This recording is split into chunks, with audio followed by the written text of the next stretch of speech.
যুবক ভাইরা যাদেরকে আল্লাহ তাআলা দ্বীনের বুঝ দিয়েছেন, আমি আপনাদের উদাত্ত আহ্বান করতে চাই, প্রতিটি এলাকায় এলাকায় 14ই ফেব্রুয়ারি উপলক্ষে কোন প্রকার শয়তানি ক্রিয়াকর্ম করতে দেয়া যাবে না। এলাকায় এলাকায় লিফলেট বিতরণ করবেন, মসজিদ থেকে ইমাম সাহেবদের নেতৃত্বে যুবকদেরকে কাউন্সেলিং করতে বের হবেন। আসসালামু আলাইকুম প্রিয় দর্শক মণ্ডলী, আশা করি আপনারা সকলেই ভালো আছেন। আজকের এই ভিডিওতে আমরা আপনাদের উদ্দেশ্যে জানাবো বিশ্ব ভালোবাসা দিবস সম্পর্কে। 14ই ফেব্রুয়ারি বিশ্ব ভালোবাসা দিবস, এটি কি আসলে ভালোবাসা দিবস, নাকি বিশ্ব বেয়াবেনা দিবস, নাকি বিশ্ব অশ্লীলতা দিবস? এই বিষয়ে আমরা গুরুত্বপূর্ণ আলোচনা শুনে আসবো আমাদের প্রিয় শায়েখ আহমদুল্লাহর কাছ থেকে। তার আগে প্রিয় বন্ধুরা, আপনারা যদি আমাদের চ্যানেল নতুন হয়ে থাকেন তাহলে চ্যানেলটি অবশ্যই সাবস্ক্রাইব করবেন, আর আমাদের ভিডিওটি দেখে যদি আপনি উপকৃত হন তাহলে ভিডিওতে একটি লাইক দিবেন। সেই সাথে যদি আপনার কোনো মতামত দেওয়া থাকে তাহলে আমাদের ভিডিওর কমেন্ট বক্সে জানিয়ে দিতে ভুলবেন না। তাহলে চলুন দেরি না করে আসে বিশ্ব ভালোবাসা দিবস সম্পর্কে। ভ্যালেন্টাইন্স ডে কে আমরা সবাই না বলবো তো ইনশাআল্লাহ? কিভাবে না বলবেন? এলাকায় এলাকায় যুবকদের মধ্যে সচেতনতা সৃষ্টি করে লিফলেট বিতরণ করবেন, পারবেন না ইনশাআল্লাহ? যুবক ভাইরা যাদেরকে আল্লাহ তাআলা দ্বীনের বুঝ দিয়েছেন, আমি আপনাদের উদাত্ত আহ্বান করতে চাই, প্রতিটি এলাকায় এলাকায় 14ই ফেব্রুয়ারি উপলক্ষে কোন প্রকার শয়তানি ক্রিয়াকর্ম করতে দেয়া যাবে না। এলাকায় এলাকায় লিফলেট বিতরণ করবেন, মসজিদ থেকে ইমাম সাহেবদের নেতৃত্বে যুবকদেরকে কাউন্সেলিং করতে বের হবেন। কোন অবস্থাতে আমরা পশ্চিমা ভ্রষ্টামি, পশ্চিমা নষ্টামি, পশ্চিমা নোংরামি, পশ্চিমা অসভ্যতাকে আমাদের দেশে আমদানি করতে দেব না। আমাদের এই দেশের যুবকদেরকে নষ্ট করতে আমরা দেব না। সেজন্য আমরা সবাই চেষ্টা করব তো ইনশাআল্লাহ। এই জন্য আপনার স্কুলে, আপনার কলেজে যারা হালাল সম্পর্কে বিশ্বাসী, যারা মুসলমান, যারা এই দেশীয় সংস্কৃতিতে বিশ্বাসী, ভিনদেশী সংস্কৃতিকে যারা গা মাখাতে চায় না, সেই যুবকদেরকে আমি বলতে চাই, আপনারা আপনাদের শিক্ষা প্রতিষ্ঠানে বিভিন্ন জায়গায় আপনারা লিফলেট বিতরণ করেন, জনসচেতনতা সৃষ্টি করেন, যুবকদের মধ্যে দাওয়াতি অভিযান চালান। আমরা যদি অলিতে গলিতে 13ই ফেব্রুয়ারি 12ই ফেব্রুয়ারি থেকে দাওয়াতি কাজ চালাই, ইনশাআল্লাহ রাস্তাঘাটে অলিতে গলিতে যেখানে সেখানে এইসব নোংরামি, এই সমস্ত অসভ্যতা, এইসব দৃশ্য আমাদের দেখতে হবে না ইনশাআল্লাহ। আর যদি মনে করেন যে না আমি নিজে বাঁচলাম, আমার আর দেখার দরকার নাই, তো আপনার সন্তান, আপনার ভবিষ্যৎ বংশধর, তাদেরকে আপনি জাহান্নামে রেখে যাচ্ছেন, মনে রাখবেন। তাদের জন্য ভালো পরিবেশ দরকার আছে না নেই? যদি ভালো পরিবেশের দরকার হয় তাহলে সেক্ষেত্রে আমাদের নড়ে চড়ে বসতে হবে, দায়িত্বশীল ভূমিকা পালন করতে হবে। শুধু ওয়াজ শুনে গেলে হবে না।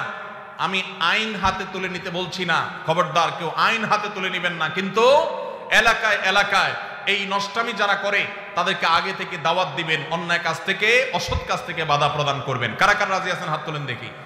আল্লাহ আমাদের সবাইকে এই নষ্টামি বন্ধ করার তৌফিক দান করুন। আপনারা সবাই জানেন আমাদের দেশে এক শ্রেণীর ব্যবসায়ী আছে যারা বিদেশ থেকে এদেশে ব্যবসা করবার জন্য এসেছে। এই বিদেশ থেকে ব্যবসা করতে আসা কোম্পানিগুলোর মধ্যে থেকে আপনারা দেখেন ক্লোজ আপ একটা ব্র্যান্ড আছে না? এই ক্লোজ আপ ইউনিলিভারের এই ব্র্যান্ড, তারা আমাদের দেশে এই নষ্টামিকে সবচেয়ে বেশি প্রতিষ্ঠা করবার জন্য টাকা পয়সা খরচ করে। প্রতি বছর দেখবেন তারা ক্লোজ আপ কাছে আসার গল্পের কথা শোনাতে বলে। এই কাছে আসার গল্প বলতে কোন সন্তান পড়ালেখা থেকে দূরে সরে গেছে, সে আবার সুপথে আসছে, পড়ালেখার পথে ফিরে আসছে, সেই যুবকের গল্প তারা শুনতে চায় না। কোন যুবক বাবা মার সাথে রাগারাগি করে বাসা থেকে বের হয়ে চলে গেছে, সে আবার বাবা মার কাছে আসছে, সেই সচ্চরিত্রবান যুবকের গল্প তারা শুনতে চায় না। কোন স্বামী তার স্ত্রীর সাথে অভিমান করে সরে গেছে, দূরে চলে গেছে, আবার তারা স্বামী স্ত্রী মিলেমিশে গেছে, ভুল সবাই একে অন্যটাকে স্বীকার করে নিয়ে তারা আবার থাকা শুরু করেছে। এই যে কাছে এসেছে, একটা সংসার ভাঙার পর আবার জোড়া লেগেছে, এই কাছে আসার গল্প তারা বলে না। তারা কোন কাছে আসার গল্পের কথা বলতে চায়? তারা বলতে চায় আমাদের যুবকরা হারামের কাছে, জাহান্নামের কাছে, অবৈধ রিলেশনের কাছে যাওয়ার গল্প যেন শোনায় সেজন্য। তাহলে এরা কি আমাদের বন্ধু না শত্রু? এরা কি আমাদের বন্ধু না শত্রু? যেই যুবক বাপমা থেকে দূরে সরে গেছে, সেই যুবক বাপমার কাছে ফিরে আসলে এই কাছে আসার গল্প আমাদের জন্য সুখকর। যেই যুবক পড়ালেখা ছেড়ে নষ্ট পথে চলে গেছে, সে সেই পথ থেকে ফিরে এসেছে, এটা আমাদের জন্য সুখকর। যেই যুবক মাদকের দিকে চলে গেছে, সে মাদক ছেড়ে আবার সুস্থ জীবনে ফিরে এসেছে, এটা আমাদের জন্য আনন্দের। যেই স্বামী স্ত্রীকে রেখে চলে গেছে, যেই স্ত্রী স্বামীকে রেখে অভিমান করে চলে গেছে, সে আবার ফিরে এসেছে, এই কাছে আসার গল্প আমাদের জন্য সুখকর। কিন্তু ক্লোজ আপ এবং এই জাতীয় যে সমস্ত কোম্পানিগুলো আমাদের যুবকদের ইমানের চেতনাকে ধ্বংস করবার নীল নকশাকে তারা বাস্তবায়ন করতে চায়, তারা এই সমস্ত কাছে আসার গল্প শুনতে বা শোনাতে চায় না। তারা চায় আমাদের যুবকদের হারামের কাছে যাওয়ার গল্প শোনাতে।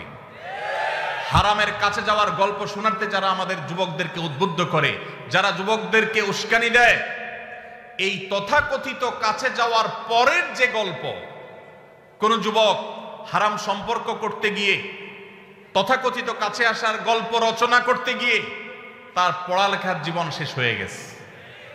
কোন যুবক হারাম পথে আসতে গিয়ে, হারামের কাছে আসতে গিয়ে বাবা মার সাথে সম্পর্ক শেষ হয়ে গেছে।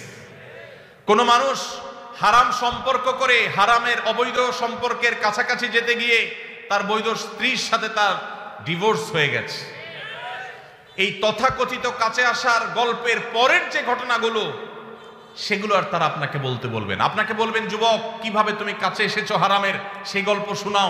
সেগুলো দিয়ে তারা ভ্যালেন্টাইন্স ডে, অর্থাৎ খ্রিস্টানদের সাধু ভ্যালেন্টাইন্স ডে, যেটাকে না জেনে না বুঝে মুসলিম যুবকেরা তথাকথিত ভালোবাসা দিবস মনে করে যেটাকে উদযাপন করে খ্রিস্টানদের কাজ করছে, সেই দিবস উপলক্ষে তারা সে সমস্ত গল্পকে নাটক আকারে টেলিভিশন উপস্থাপন করে। মুসলিম নামধারী, ন্যূনতম আত্মসম্মান বোধ থেকে সম্পূর্ণরূপে মুক্ত, যাদের মধ্যে কোনো আত্মমর্যাদা নাই মুসলমান হিসাবে, এরকম নামধারী মুসলমানেরা সেই সমস্ত তথাকথিত ভালোবাসার নাটককে তারা উদযাপন করে, সেগুলোকে তারা উপভোগ করে, সেগুলো দেখে তারা মজা নেয়।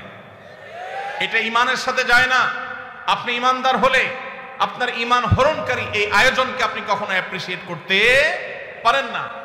এই বিদেশিরা আমাদের দেশ থেকে প্রত্যেকটা ঘরে ঘরে এদের পেস্ট, এদের সাবান, এদের আইটেমগুলো বিক্রি করে আমাদের ঘর থেকে তারা চাঁদা তুলে তারা বিদেশে নিয়ে যাচ্ছে।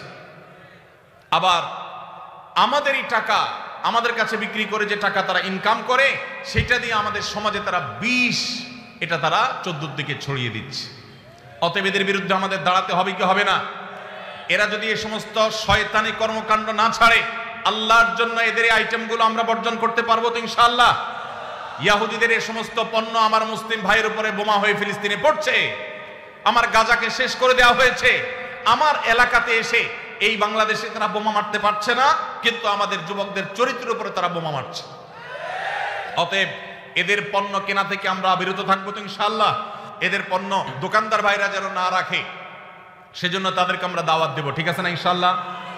দোকানে দোকানে দিয়ে ভাইদের হাত পা ধরবো, আমার দেশি পণ্য মান একটু খারাপ হোক, দাম একটু বেশি হোক, তারপরে সেটা বিক্রি করবা। আমরা এই সমস্ত বিদেশি জিনিস কিনবো না, বিক্রি করব না, চেষ্টা করা যাবে না ইনশাআল্লাহ? আমরা দোকানে দোকানে দাওয়াতি কাজ করবো তো ইনশাআল্লাহ? আল্লাহ তাআলা আমাদের যুবক ভাইদের চরিত্রকে হেফাজত করবার তৌফিক দান করুন।